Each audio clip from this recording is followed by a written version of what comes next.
as this is. But last week I was really like in bad shape for whatever, and not that present. And I was so excited because I was doing my song about the what's my little baby called? Oh, the salamander, the water dog. I almost feel like doing it again. I love little Sally Boy. Can I? What do you guys think? Yes, please. It Did was you an get enough awesome. Sally Boy last time? Okay, cool. It was awesome. Or I could do Rachel Carson, which is also like talking about whatever. I'm gonna do Sally Boy because he's a positive, sweet little thing, and he don't never want to grow up. Someone was talking about that earlier, and that's him. So, okay, I'm so sorry. And it's okay if I do this, even though I just talked a ton? Absolutely. Okay, awesome. You should know before you go that both Bethany Wolf and Eric James Danowski, independent of each other, said, "Go Kate." Oh, thank you. Uh, Now, Eric only had one exclamation point, and Bethany had two. I mean, you make your So choices I see who there. loves me more, but I kind of thought she might love me more. Well, to be We go fair, really way back, and now at this Yeah. point, Eric James Danowski and we all go way back as Yeah, well. I mean, he's here every week. EJ is like loving on everybody, so you can't expect too much. The man's got to, he's got big to art. He's got to spread a little love, and then he keeps moving on. Oh, That's I look Partridge way Family into it. If he reference for doesn't the give me any clap people my age. or anything, I'm like, that's gotta mean something. No, I'm kidding. I don't know. Incorrect. So, what was your second one? I already said. Did I close this other round you of may have said a chats? few things, Kate. I get lost easily. So, what was? You want to go ahead and do your second, and I'll stop talking. It's a win-win. Hey, come here. I want you to meet someone. He's a bit waterlogged, mottled, spotted, sluggish, water doggy, muzzled by his lack of upper jaw. See a muddled look of puzzle or boredom, or so subtly mottled as he can't even yawn. He lay burrowed in concealment under his rock awning, a bump on a log barely loping along, and he's owning it, gobbling meals as they happen to pass his quick tongue. Son of a gun, seemingly in meditation, then suddenly you're gone. Charming old overgrown larva, flaccid baby arms can't hold a lover till here comes his princess, and they link single digits like a pinky swear to a partnered pair in health and in sickness. See, they're supposed to have at least one toe to a couple, together doubled. Say now, I see she shall explore, looking into his hunky larval flourish to see how he adores her. She is watching his massive red blood cells bounce and dash around in this blushing, crushing stud. A connection is buzzing now. Separation can't be bared, with fragile hearts broken like paper tears. A body with a physique of apparent betrayal, primed for appeal, but that's in our view of fitness and the way our resilience appears. And survival's not like beauty to be measured by the seer, only skin deep of this treasure is somewhat clear. How did he begin?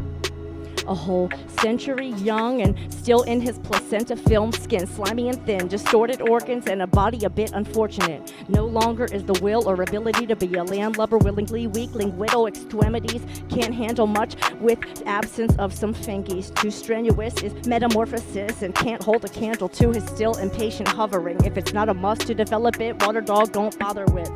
Barely any toes, if he goes for rear legs at all. Honestly, between you and me, bones of the feet and skull are soft spots for this fellow. He's not a baby about it, he's just literally embryonic.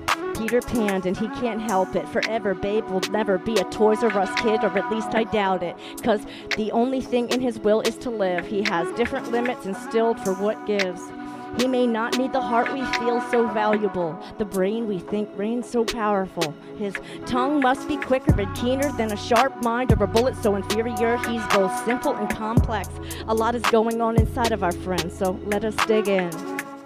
Cells so swollen, he's packing a bigger genome than any four-legger known, though the marbled lungfish has the absolute largest, but our bud is on its tail, trailing right behind.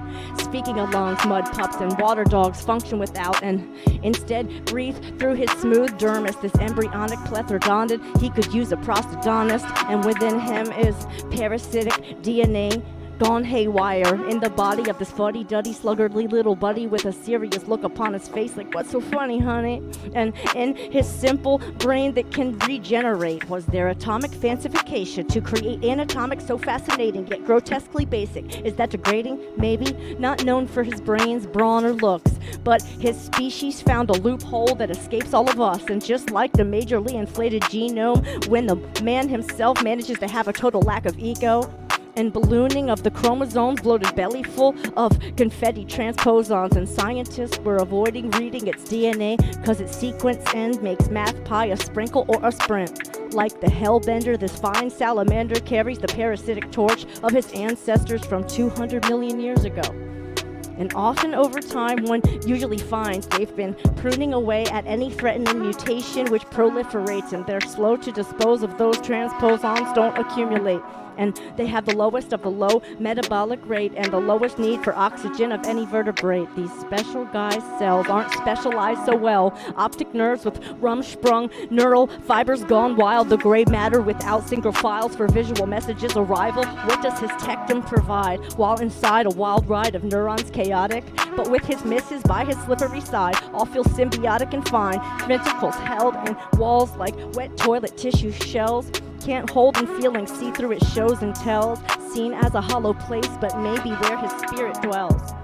Welling up with introns so rich, land is of no interest, and he can love and feed, so his perch he shall not leave in earnest. And having no instinct for conquest, rather stay and sever and regrow, though awfully slow with that big O genome. And he requires less formation of muscle or bone, 'cause he's got his lady and his pantry and his modest little home. He doesn't need his heart to love or brains to have a mind of his own. He doesn't need lungs to breathe or working hands to have and to hold. For this darling's perplexing existence alone, he is worth his genome in gold. Again, I finished earlier than I thought. Okay. You finished right where you needed to. It sounded really good. Oh, I love that little guy. Glad I got to hear it. Rob was telling me about that one. I'm glad I got to hear it. Very educational poem.